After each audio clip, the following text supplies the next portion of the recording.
Peer Kamil episode number 66 Wasim Urdu والا کی آواز میں۔ فلیٹ میں پہنچ کر وہ ابھی سعیدہ اماں کے ساتھ کھانا کھا رہا تھا جب فرقان آ گیا۔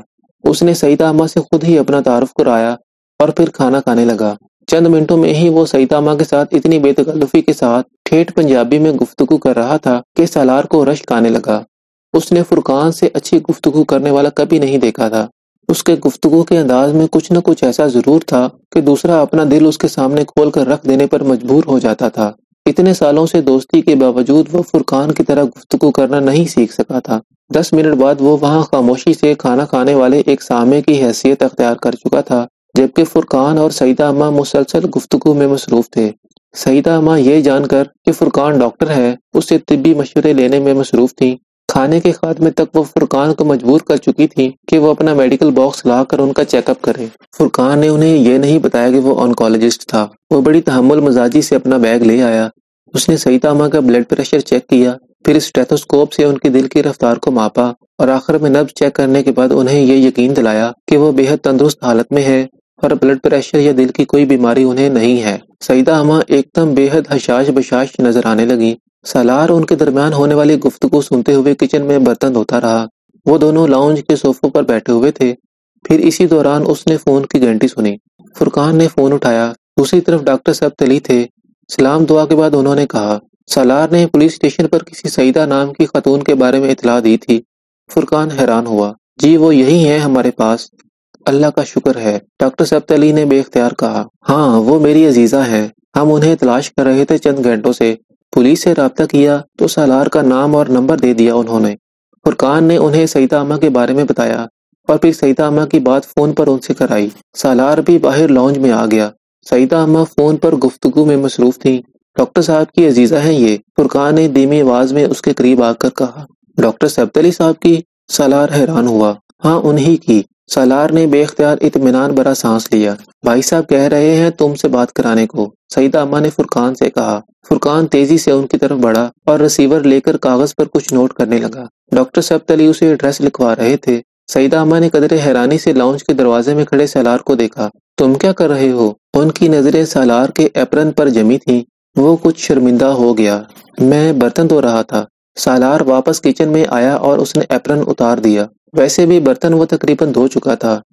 سالار آؤ پھر انہیں چھوڑ آتے ہیں۔ اسے اپنے عقب میں فرقان کی آواز آئی۔ یہ کام بعد میں کر لینا، تم گاڑی کی چابی لو، میں ہاتھ دھو کر آتا ہوں، سالار نے کہا۔ اگلے 10 منٹ میں وہ نیچے سالار کی گاڑی میں تھے۔ فرقان اگلی سیٹ پر تھا اور اس کے باوجود پچھلی سیٹ پر بیٹھی سعیدہ اماں سے گفتگو میں مصروف تھا۔ ساتھ ساتھ وہ سالار کو راستے کے بارے میں ہدایات بھی دیتا جا رہا تھا۔ بہت تیز رفتاری سے ڈرائیونگ کرتے ہوئے وہ 20 منٹ میں مطلوبہ محلے اور گلی میں تھے۔ بڑی گلی میں گاڑی کھڑی کرنے کے بعد وہ دونوں انہیں اندر گلی میں ان کے گھر تک چھوڑنے گئے۔ سعیدہ اماں کو اب رہنمائی کی ضرورت نہیں تھی، وہ اپنی گلی کو پہچانتی تھیں۔ وہ فخری انداز میں کچھ جتاتے ہوئے سالار کو بتاتی گئیں، حلوائی کی دکان، گٹر کے سیمنٹ والے ڈھکن، پرویز صاحب کا گھر۔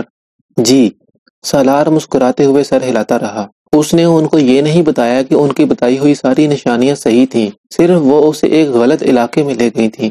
آمنہ بیچاری پریشان ہو رہی ہوگی۔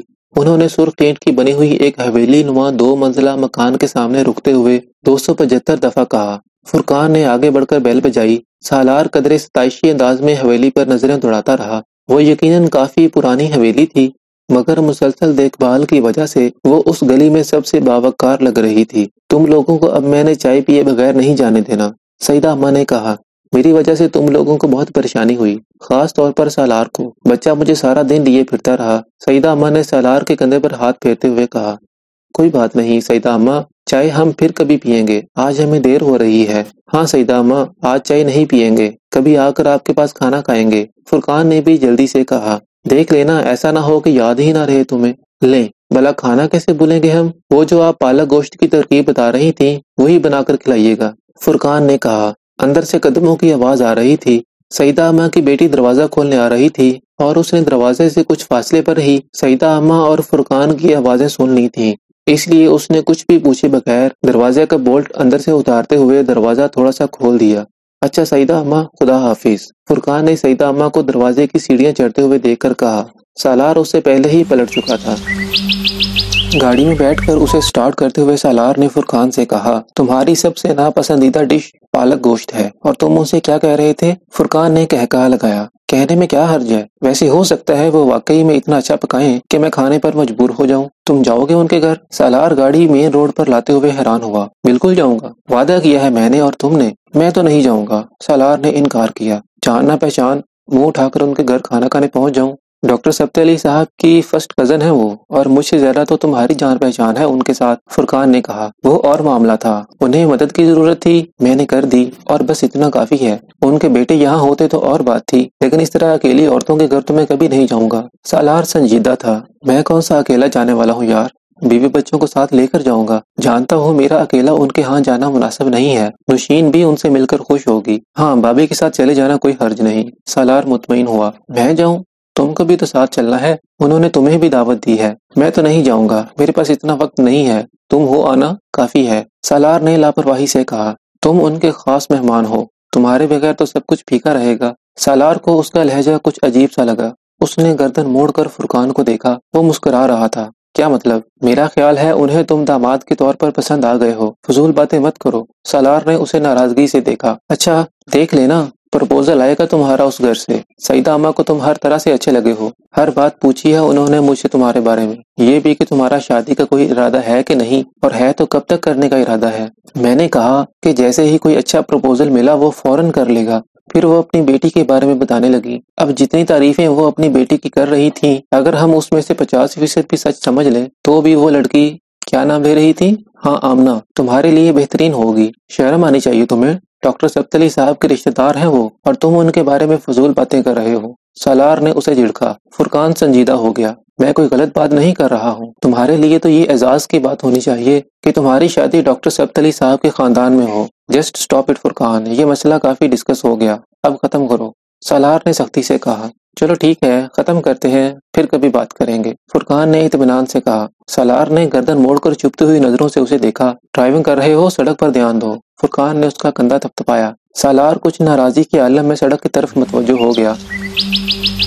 سعیدہ اماں کے ساتھ ان کا رابطہ وہیں ختم نہیں ہوا۔ کچھ دنوں کے بعد وہ ایک شام ڈاکٹر سبت علی کے ہاں تھے جب انہوں نے اپنے لیکچر کے بعد ان دونوں کو روک لیا۔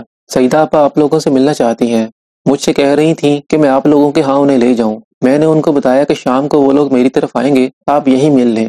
آپ لوگوں نے شاید کوئی وعدہ کیا تھا ان کے ہاں جانے کا، مگر گئے نہیں۔ فرقان نے معنی خیز نظروں سے سالار کو دیکھا، وہ نظریں چرا گیا۔ نہیں، ہم لوگ سوچ رہے تھے مگر کچھ مصروفیت تھی اس لیے نہیں جا پائے، فرقان نے جواباً کہا۔ وہ دونوں ڈاکٹر سبت علی کے ہاں ان کے ڈرائنگ روم میں چلے آئے، جہاں کچھ دیر بعد سعیدہ اماں بھی آ گئیں، اور آتے ہی ان کی شکایات اور ناراضی کا سلسلہ شروع ہو گیا۔ فرقان انہیں مطمئن کرنے میں مصروف رہا جبکہ سالار خاموشی سے بیٹھا رہا۔ اگلے ویکنڈ پر فرقان نے سالار کو سعیدہ اماں کی طرف جانے کے پروگرام کے بارے میں بتایا۔ سالار کو اسلام آباد اور پھر وہاں سے گاؤں جانا تھا، اس لیے اس نے اپنی مصروفیت بتا کر سعیدہ اماں سے معذرت کر لی۔ ویکنڈ گزارنے کے بعد لاہور واپسی پر فرقان نے اسے سعیدہ اماں کے ہاں گزارے جانے والے وقت کے بارے میں بتایا۔ وہ اپنی فیملی کے ساتھ وہاں گیا تھا۔ سالار، میں سعیدہ اماں کی بیٹی سے بھی ملا تھا، فرقان نے بات کرتے ہوئے اچانک کہا۔ بہت اچھی لڑکی ہے، سعیدہ اماں کے برعکس خاصی خاموش طبع لڑکی ہے، بالکل تمہاری طرح۔ تم دونوں کی بڑی اچھی گزرے گی، نوشین کو بھی بہت اچھی لگی ہے۔ فرقان، تم صرف دعوت تک ہی رہو تو بہتر ہے، سالار نے اسے ٹوکا۔ میں بہت سیریس ہوں سالار، فرقان نے کہا۔ میں بھی سیریس ہوں، سالار نے اسی انداز میں کہا۔ تمہیں پتہ ہے فرقان، تم جتنا شادی پر اصرار کرتے ہو، میرا شادی سے اتنا ہی دل اٹھتا جاتا ہے، اور یہ سب تمہاری ان باتوں کی وجہ سے ہے۔ سالار نے صوفے کی پشت سے ٹیک لگاتے ہوئے کہا۔ میری باتوں کی وجہ سے نہیں، تم صاف صاف یہ کیوں نہیں کہتے کہ تم امامہ کی وجہ سے شادی نہیں کرنا چاہتے؟